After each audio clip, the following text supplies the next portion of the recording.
Hey there YouTube, I'm Yukitsu, this is the Yukitsu Times, welcome to my channel and welcome to the second match against Sydin in our little best of three finals match.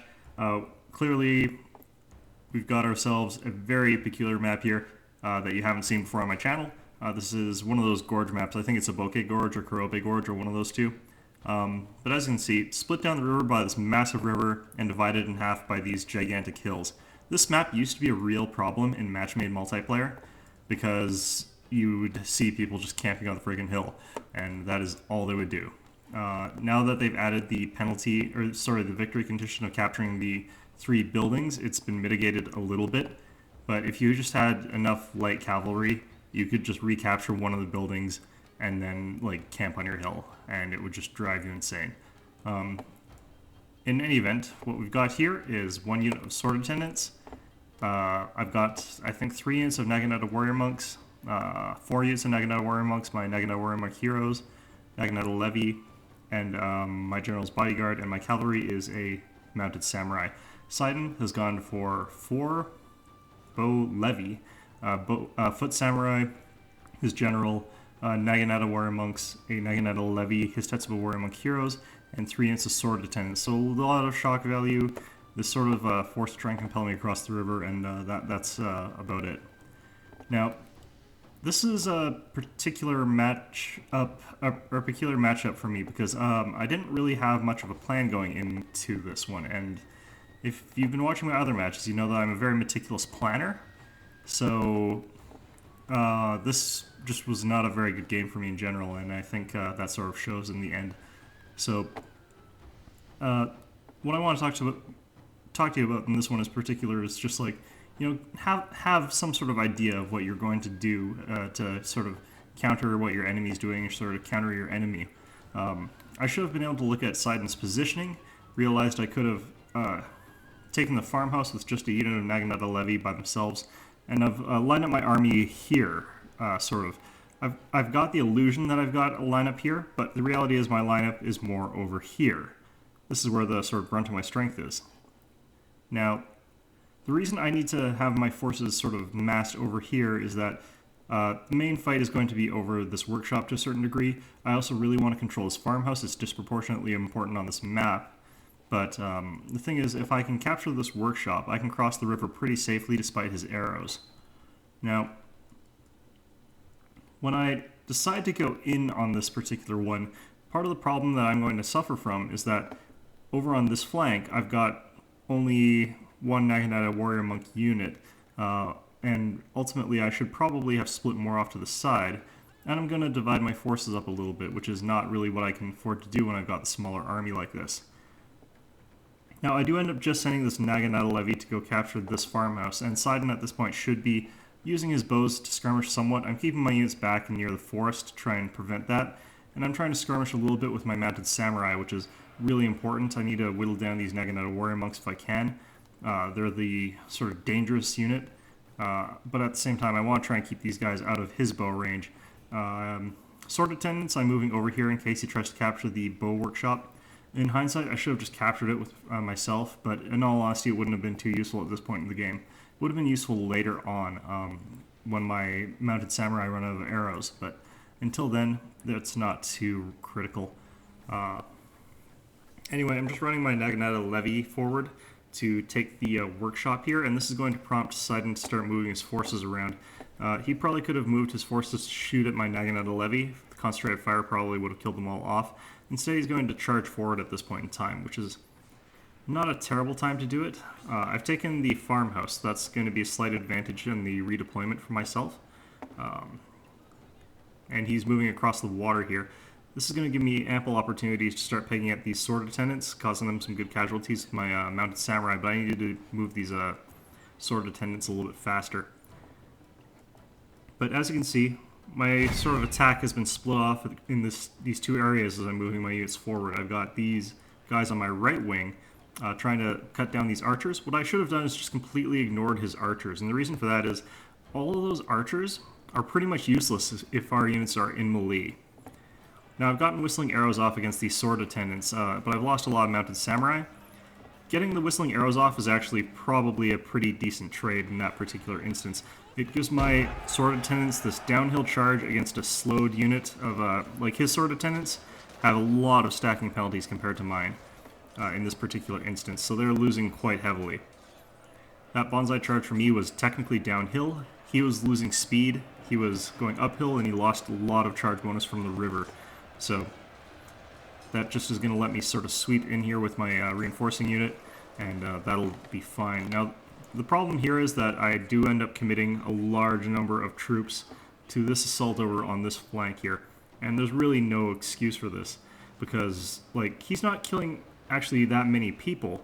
It's just that I don't have troops where I need them, and I am going to lose these troops, just because he has got, you know, his Tetsubo Warrior Monk heroes here, and he's going to overwhelm me with numbers in this particular area.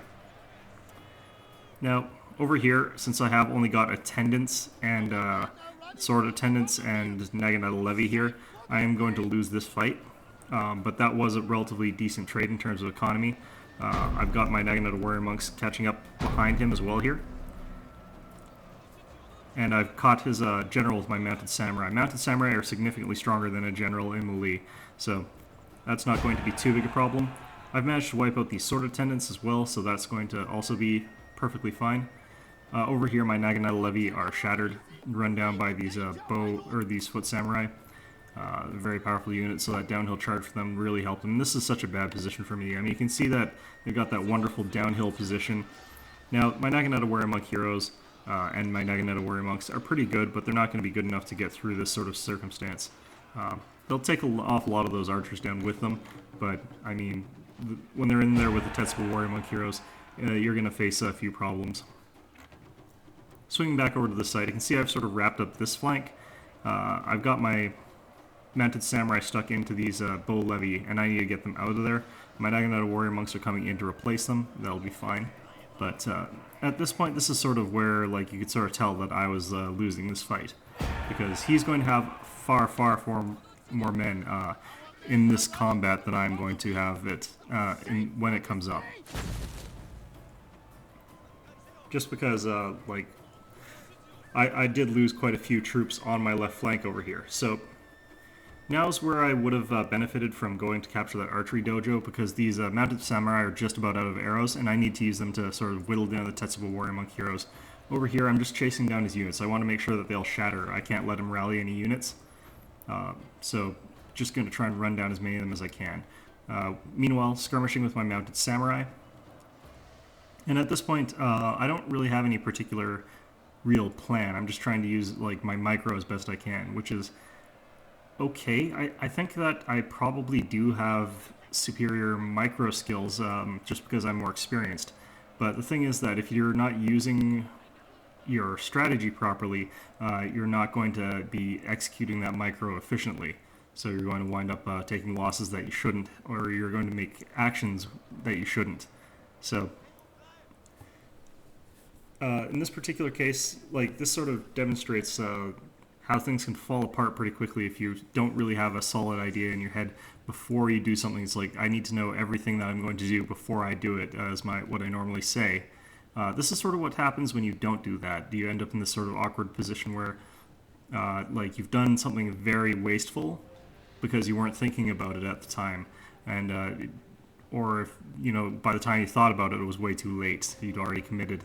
In this particular case, that was that attack on this right flank. A holding action, drawing back and keeping them sort of near these woods, putting them into this fight over here would have been so much more effective than what I did. Now at this point, I still have some advantages. I'm considerably more mobile than Sydin. His troops have to sort of keep together. Mine can sort of split apart due to the increased mobility that my larger general unit has, as well as these Mounted Samurai. So what I can do is start using my arrows to pick apart at Sydin. And this part of the game is going to run for quite a bit, since I'm just sort of skirmishing back and forth, trying to keep out of his bow range. I'm trying to get good shots wherever I can. Now, I really needed to actually just retreat to the archery dojo, capture that, and replenish my arrows. That would have really helped out in this particular match. I just didn't think to do it. Although, to be fair, it is kind of like, you don't really want to be the guy that's doing that, just because it's really boring when someone does that and they just skirmish for hours on end. I mean, it'll win you the game, so I guess you should still do it. You can see that my arrow fire is actually a lot more effective than his, but at this point you can see I'm out of arrows, so I decided I have to commit a little bit here. I'm going to charge into this bow levy, charging straight in with my mounted samurai. They're going to be able to kill this unit, but they aren't going to be able to do much more. He's got too many extra units ready to take up the slack, and there are a couple fairly high quality units. Now these Naginata Levy are pretty doomed. They run right away. His bows run away right here. But this hasn't affected his morale anywhere near as much as I would really have liked it to have.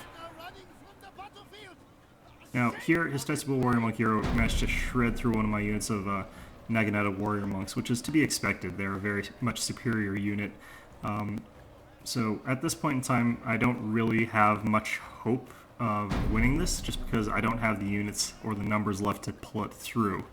I can make it close. I'm putting my general into stand and fight, and I'm making sure to push him into melee range while I do it. And the reason for that is my general in stand and fight is a melee unit. He can fight, and every guy counts. In this particular case, you know, adding him to this fight is going to bolster my numbers just a little bit.